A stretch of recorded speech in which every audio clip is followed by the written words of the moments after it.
Corps commanders conference definitely ایک clear line Bharat سے متعلق، پھر جو پوسٹ پہلگام اور پھر جو مارکہ حق اور بنیاد المرصوص میں پاکستان کی کامیابی ہے، اس کے بعد کا جو منظر ہے وہ بھی ڈسکس ہوا ہے.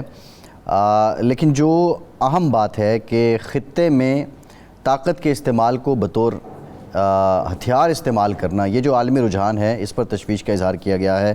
آپ کیا سمجھتے ہیں کہ یہ ایک ڈپلومیٹک میسج بھی ہے پاکستان کی طرف سے بھارت کو بھی اور دیگر قوتوں کو بالخصوص جارحیت کر رہے ہیں؟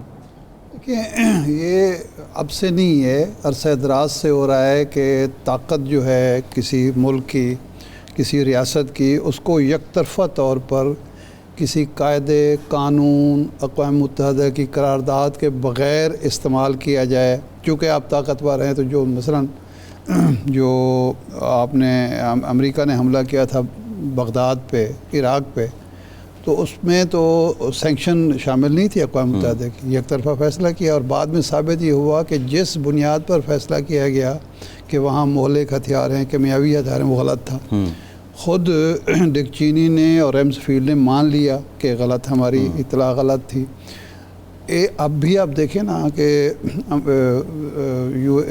ایران پر جو حملہ ہوا ہے پہلے اسرائیل کا اور پھر امریکہ کا، تو وہ باتیں اب غلط ثابت ہو رہی ہیں کہ بالکل ہی صرف ان مذاکرات کو سیبوٹاج کرنا تھا اور توجہ ہٹانی تھی جو کرپشن کیسز ہیں نیتن یاہو پہ، اور جس کی وجہ سے ان کو ملک کے اندر کی عدالت میں بھی سزا ہو سکتی ہے، اور جو جینوسائیڈ کا کیس ہے اس پہ عالمی عدالت میں وہاں سے بھی سزا ہو سکتی ہے.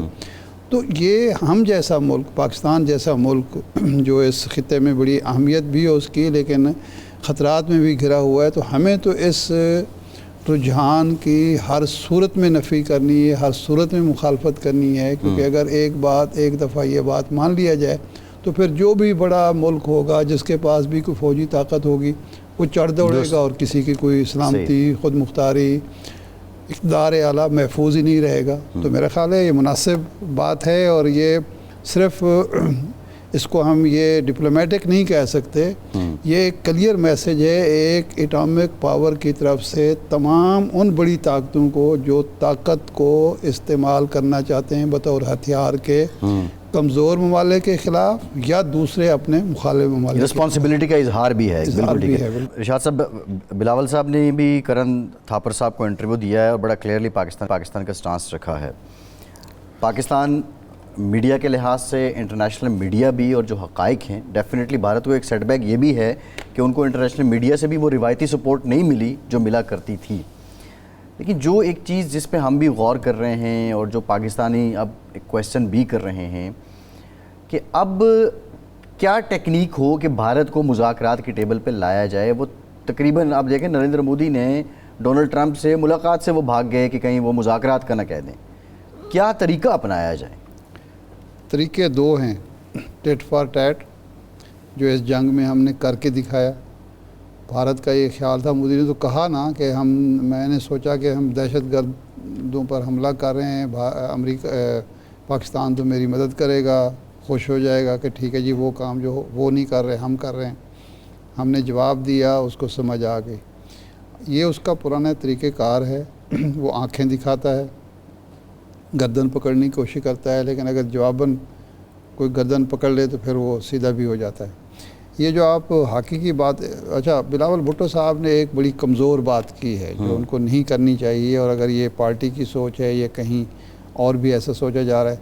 انہوں نے یہ کہا، جو سوال ہوا کہ جناب اظہر مسعود صاحب اور وہ الجزیرہ کو جو انٹرویو ہوتا تھا، اظہر مسعود صاحب اور حافظ سعید صاحب آپ ان کے حوالے کر دیں گے. انہیں جواب دینا چاہیے تھا کہ ان کا کیا تعلق ہے بھارت کے معاملے سے یا پاکستان کے تنازعات کے حوالے سے. آپ جب کمزور بات کرتے ہیں کہ ہاں اس پہ بھی سوچا جا سکتا ہے، تو اس کا مطلب یہ ہے کہ آپ بھی وہی لائن لے رہے ہیں جو بھارت کی. یہ مذاکرات کے لیے دانہ ڈالنے کے مترادف بھی تو ہو سکتا تھا. نہیں، یہ کوئی دانہ ڈالنا نہیں ہے. کل کو اگر وہ کہہ دیں کہ یہ آپ کا تو ایک سابق وزیر خارجہ یہ کہہ چکا ہے، اب آئے نا، یہ غلط بات ہے. ایسی بات کرنی نہیں چاہیے. یہ وہ کمزور بات ہے جو بے نظیر بھٹو صاحبہ نے کی تھی جب وہ سوات یا کہیں کے پی میں گئی تھی، اور انہوں نے کہا تھا کہ جی ہم قدیر خان کے بارے میں بھی سوچ سکتے ہیں. ایسی بات ایک لیڈر کو جو پارٹی کا سربراہ ہے کبھی بھی نہیں کرنی چاہیے. دیکھیں یہ جو ہاکی کی آپ بات کر رہے تھے، بھارت کی اس وقت خواہش ہے کہ اس کے ہاں کاروبار رکا ہوا ہے. اس نے جو انویسٹمنٹ کا دانہ دنیا کو ڈالا ہوا تھا، اب سب کو پتہ چل گیا ہے کہ تو یہ تو انویسٹمنٹ 1 منٹ کی مار ہے. 2 میزائل گریں گے اور سارا کچھ ہو جائے گا. اب بھارت ایک جمود کا شکار ہے، ڈیڈ لاک ہے وہاں انویسٹمنٹ کے پوائنٹ آف ویو سے.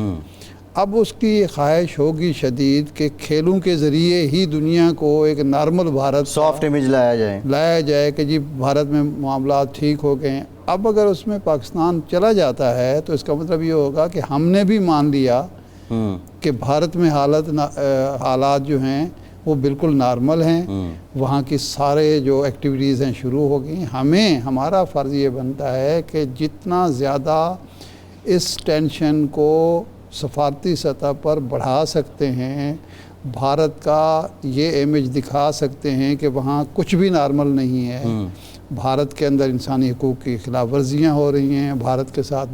بھارت میں مذہبی بنیادوں پر، لسانی بنیادوں پر نسل کشی ہو رہی ہے. بھارت میں ایک ایسی حکومت ہے جو ہے ہی وہ، اس میں کوئی شک والی بات بھی نہیں ہے کہ وہ ہندوتوا کی حامی ہے، نازی پارٹی کی ٹائپ کی، وہ ہٹلر ٹائپ کی حکومت ہے. تو اس امیج کو مزید بڑھانا چاہیے اور کسی صورت میں بھی ہمارا جو بورڈ ہے، ہاکی بورڈ ہے، اس کو اس معاملے میں کوئی کمزوری بالکل نہیں دکھانی چاہیے. صحیح. بھارت اس کے بعد ہی مذاکرات کی میز پر آئے گا، کیونکہ بھارتی بنیا جو ہے وہ صرف پیسے کی زبان بولتا ہے اور پیسے کی زبان سمجھتا ہے. جب معاشی طور پر اس کو نقصان پہنچنے کا اندیشہ ہوگا، اس کی تجارت، معیشت، صنعت رکے گی، تب بھی وہ اس طرف آئے گا. ابھی تو وہ سمجھ رہا ہے کہ ہم نے پاکستان کی معیشت کو نقصان پہنچانے کے لیے، پاکستان کی اکانومی جو ہے اس کو کمزور کرنے کے لیے کر چھوڑا ہے یہ کچھ.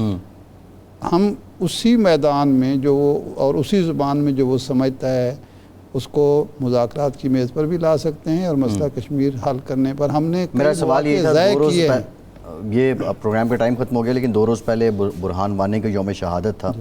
ڈیفینیٹلی ایک نئی روح جو تحریک آزادی میں پھونکی اس نوجوان کی شہادت کے بعد کوئی شک نہیں. اور